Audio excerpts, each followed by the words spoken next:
Siskel and Ebert review Tom Cruise and Nicole Kidman as love-struck immigrants in Far and Away.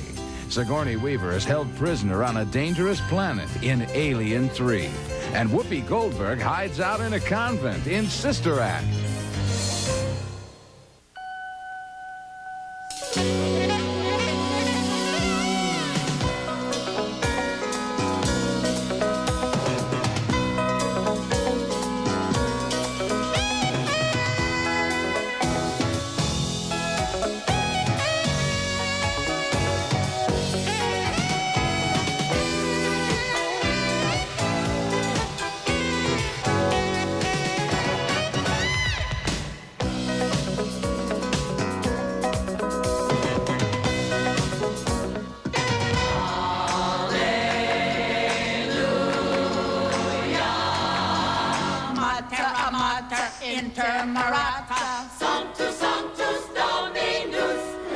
Whoopi Goldberg stars as a nightclub singer who hides in a nunnery to escape mobsters in the comedy Sister Act. It's one of 4 new big summer movies we'll be reviewing this week on Siskel and Ebert, including Alien³ and Far and Away. And Roger went Far and Away recently to the Cannes Film Festival. He'll have a special report. I'm Gene Siskel of the Chicago Tribune. And I'm Roger Ebert of the Chicago Sun-Times. Our first movie is named Sister Act, starring Whoopi Goldberg as a Reno lounge singer who witnesses a murder and hides from the mob by entering a convent under the Witness Protection Program. That's a great idea for a movie, and Goldberg is good in it, but apart from some isolated comedy scenes, the movie seems strangely low-key and low-spirited. It doesn't have the zest we'd expect from this material. One of the downers in the movie is Maggie Smith as the Mother Superior. She doesn't approve of her latest nun, which is no surprise, but it's depressing when she plays her entire role as if this is serious drama. Mary Clarence, I think you might enjoy a ritual fast. A ritual for... No, I don't think I would. I'd just put a little salt in it, it'll be fine. Look, I'm gonna pass me the salt over there. A fast. To remind you of those who must endure without food. Escaping the cloistered life in the convent, Whoopi inadvertently leads a couple of the nuns across the street for a night out. Some of the best moments in the movie belong to Kathy Najimy as a nun who always seems about to suppress a giggle. Oh, a jukebox. Oh, one song. Do you have a word for song, please? No. Come on, he does. All right. It'll come back to you tenfold, thanks. Hurry up. Oh, I love this song. Gimme, gravy tonight. One dance, I'll be right back, please. Eventually, she's appointed choir director and brings an unexpected taste of Motown into the Sunday services. No handsome face could ever take the place of my God. He may not be a movie star, but when it comes to being happy, we are. He's not a man today who could take me away from my God. Let's take it home, ladies.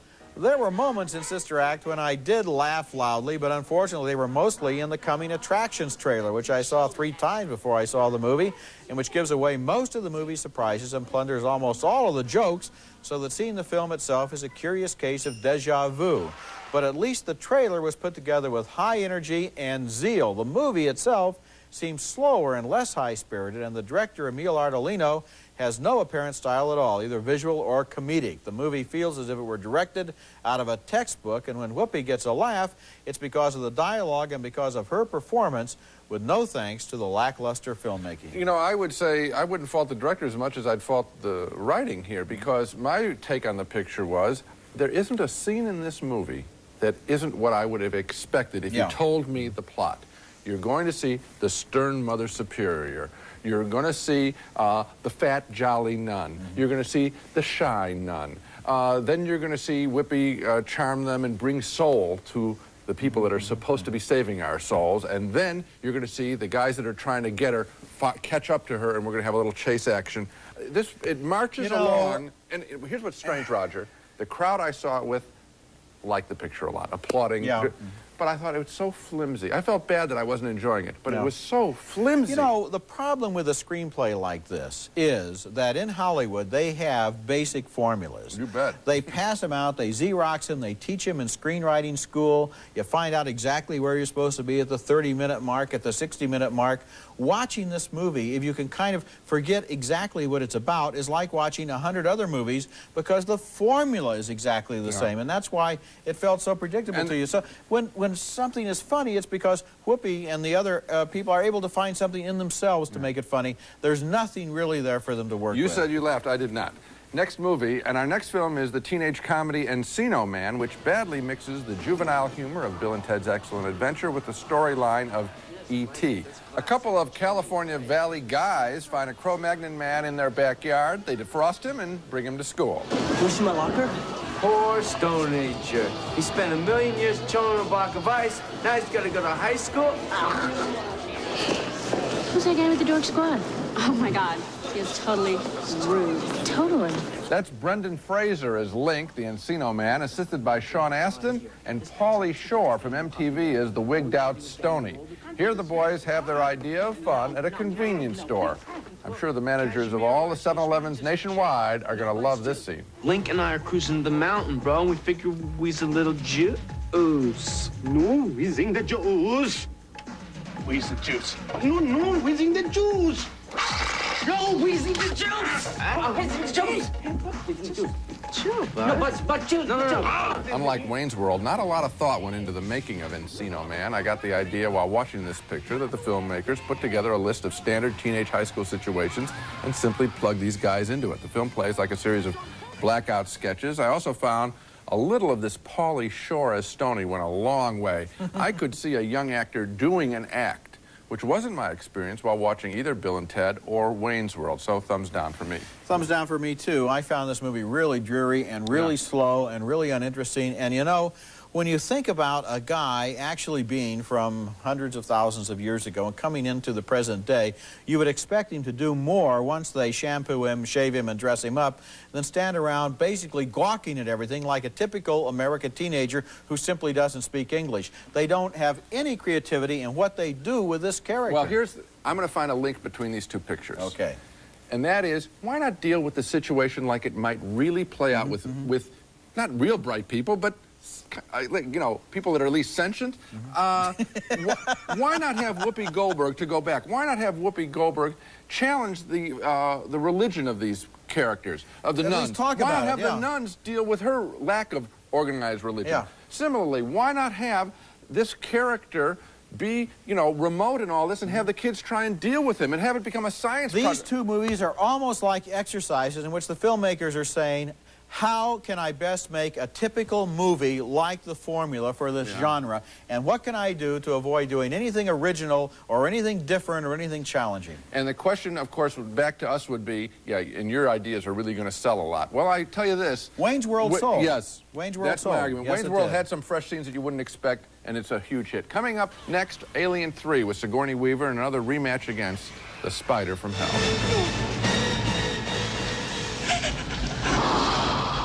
No way to escape.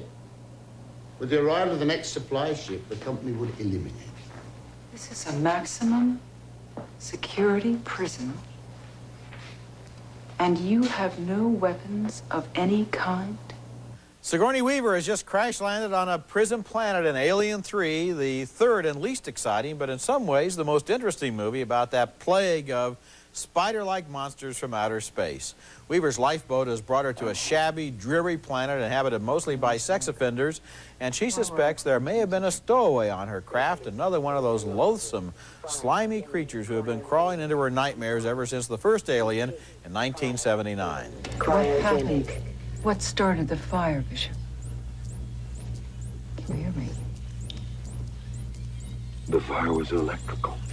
That's Lance Henriksen, or what's left of him, as the shattered android who crash-landed along with her. After she learns an alien may have followed her, Weaver has trouble convincing the locals of the danger. Stop this raving at once! I'm telling you! It's here! Air and get that foolish woman back to the infirmary!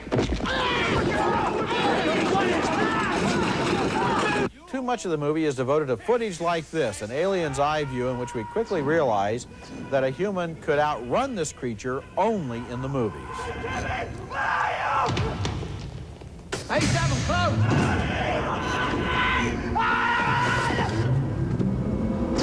Over in the east wing! Don't be Seven! Safe! Alien 3 is probably going to be a disappointment to most of the fans of the first two movies because it's dark, depressing, grungy, and lacking in the kind of high-tension action that closed the first and especially the second movie. But there are interesting elements here, especially the art direction, which creates this prison world in shades of rust and mold and despair. It's a great movie to look at, but the chase scenes at the end are drawn out and repetitious, and so I have to give it a thumbs down. This is probably the best-looking bad movie I've seen in a while. Yeah, I had exactly the same reaction, too. I thought she did a real good job playing this character again the third time, and she makes her character interesting a third time. But I didn't think there was anything supporting her except maybe the look of the picture. The monster didn't show me any new tricks, and I felt, as you said, that I was really watching just a monster loose in the house movie, and I got tired of it at the end. You know, I looked at Aliens, the second movie, on Laserdisc not very long ago. The end of that movie really winds up with a lot of tension. She has to go back into that space area station to try to rescue the little girl from the monster, and there's a lot of devious stuff going on. Remember when the monster figures out how to run the elevator? That was a great moment in that movie. Well, and in this film, it's just chase. They run around and around, and the monster runs around after them, and it goes on, and that's it. That's it. Coming up next, Tom Cruise and Nicole Kidman co-star in Ron Howard's Irish epic, Far and Away. Never seen anything like you in all my living life.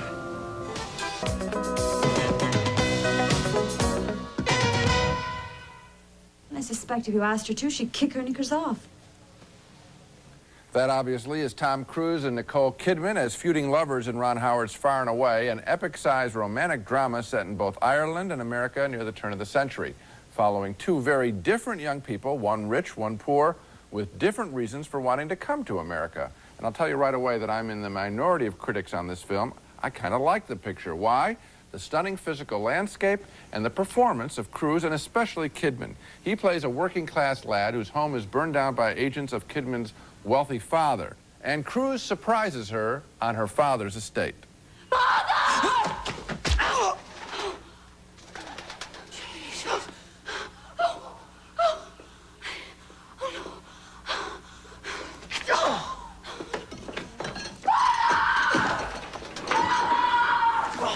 Well, naturally, they soon hit it off, especially after she sneaks a peek at him while he recuperates at her home.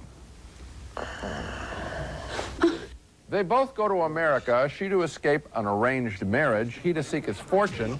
He soon becomes a boxer, and she thinks he's just paid beef. Pickle you like a piece of pork. We're just using you. Said that's enough. No! What? No! No! No! They break apart, but are reunited during a great event, the Oklahoma Land Rush of 1893. Here's a genuinely bittersweet, romantic scene. You know what you wanted back in Ireland. And look at you. Here you are.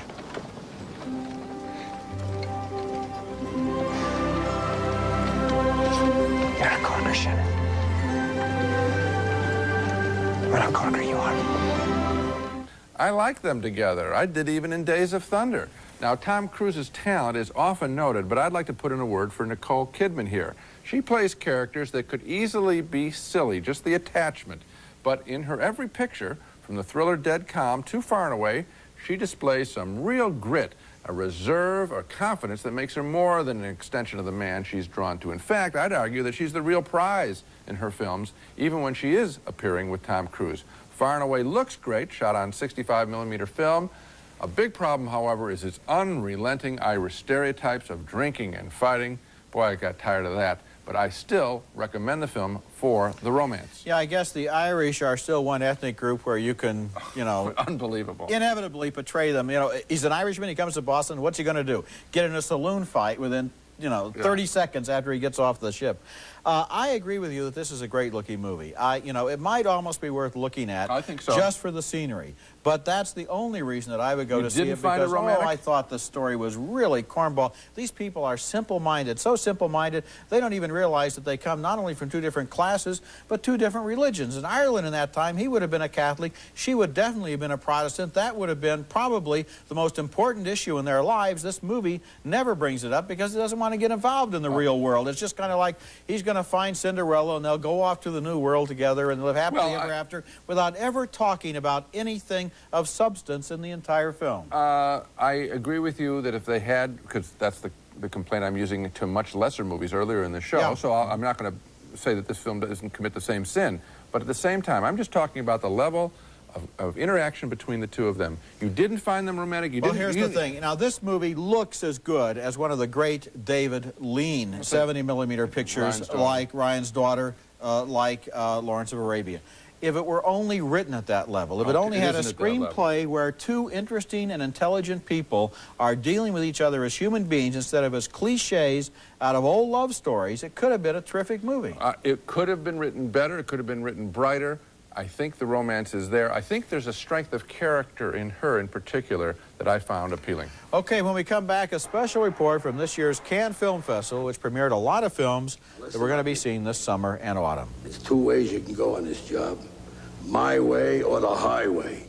Which is not only a festival, but also the world's largest motion picture trade fair, with thousands of people buying and selling the rights to movies that they hope are going to make them rich. The official image of the festival is of mobs of fans cheering their favorite stars. And there were a lot of stars to cheer, including Sharon Stone, Michael Douglas, Tom Cruise, and Nicole Kidman. But directors can be stars too, and the veteran filmmaker Robert Altman got the festival's only standing ovation as he was named Best Director for The Player. John Turturro, who won the Best Actor award here last year for Barton Fink, was back as a director and an actor this year and won the Camera d'Or as the Best First-Time Filmmaker for his movie Mac, the story of his father and uncles and their construction business. I'd love it, Bill Levittown, Lazar, the Milstein brothers. Yeah, but those guys got money. They had money. Money. He didn't got no money. Guys didn't have money. They made money. Rome wasn't built in a day. Two brothers and a sheep. A she-wolf. And the Palme d'Or for Best Film went to another film about somebody's parents. That was Best Intentions, based on a screenplay by the legendary Ingmar Bergman about his mother and father, directed by Sweden's Billy August. Among other good or interesting films this year were Bob Roberts, about a demagogic political candidate, played by Tim Robbins, who also wrote and directed the film. Serafina, a powerful South African musical with Whoopi Goldberg, and the dazzling new discovery, Leleti Khumalo. Reservoir Dogs, about a gang of professional criminals who mess up a robbery in a really big way. I'm taking you back to the rendezvous. Joe's gonna get you a doctor. The doctor's gonna fix you up. And you're gonna be okay. You can see Harvey Keitel there, and he also starred in my own choice as the best discovery of the festival, Bad Lieutenant, directed by New York's gritty, low-down Abel Ferrara, and starring Keitel in one of the performances of his career as a corrupt and desperate man. I want to get paid. What about tomorrow? What do you guys want to do? Want to make a bundle? Leave it all in the Mets. And one thing about The Bad Lieutenant, Gene, this is definitely an NC-17 movie. I can't figure out any way they could possibly edit it for an R, and it needs to be NC-17 because it's a very serious and uncompromising portrait of this really bad lieutenant. Well, I hope that the NC-17 is preserved, and the only way it's going to take on any real meaning is if people don't cut their films down to R, like Basic Instinct. I thought that was really unfortunate thing that they did there. Well, of course, at Cannes, I got to see the missing 45 seconds for Basic Instinct. I've heard it described, It made a difference between NC-17 and R. It made a difference, I think, only in the minds of people who used that in order to promote what they took out or left in. It was a publicity gimmick. Yeah, I think so, yeah. Coming up, our video pick of the week, the thriller that made Nicole Kidman a star. Dieters have different needs, so Accutip... In America, Nicole Kidman is probably best known as Tom Cruise's wife. But in movie circles, she's first thought of as Tom Cruise's wife. Just kidding. She's also known as the stalked woman in Dead Calm, a terrific 1989 thriller set on an open sea with just 3 characters: Kidman, her husband, and a killer from another boat who simply won't die.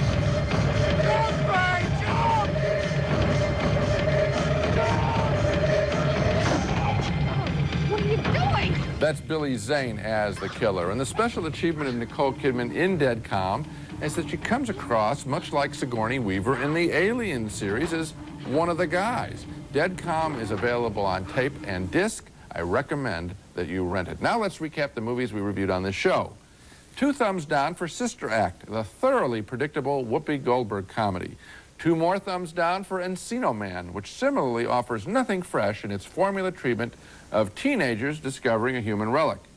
2 more thumbs down for Alien³ a stylish sequel that turns into nothing more than a chase picture. And a split vote on Ron Howard's Far and Away, the Irish romance that I thought worked at its own level, but Roger would have preferred more developed lead characters, so that Far and Away, at least we can agree on the look of Far and Away. Yeah, and there's, I also like the look of Alien³ and I like Whoopi Goldberg in Sister Act, but it wasn't a great week at the movies. That's it for this week. Next week we'll be back with Patriot Games with Harrison Ford and his family, targeted by terrorists. Also an advanced look at our upcoming 1-hour special on the new Black Cinema. We interview Whoopi Goldberg, Spike Lee, Wesley Snipes, and Boys in the Hood director John Singleton. That's going to be next week, and until then, the balcony is closed. Introducing new Jovan White Musk for Men. All the power, but not overpowering. Subtle, easygoing, unmistakably male. Shower yourself with a new sensation, new refreshing Shield. Experience its unique skin-vigorating formula and feel the blast of pure refreshment. Sally Beauty Supply. More than 4,000 nail and hair care items for any kind of nails or any kind of hair. Sally, salon quality, popular price. Rice-A-Roni. Any day of the week, the flavor can't be beat. Rice-A-Roni, the San Francisco treat.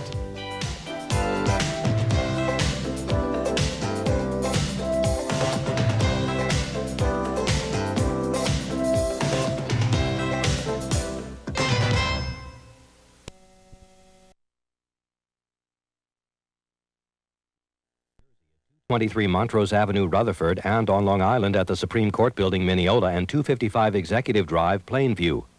The preceding program was recorded earlier this evening. Nicolas Cage is like totally out of control and like totally in love with a valley girl. Today at 5 on Channel 11.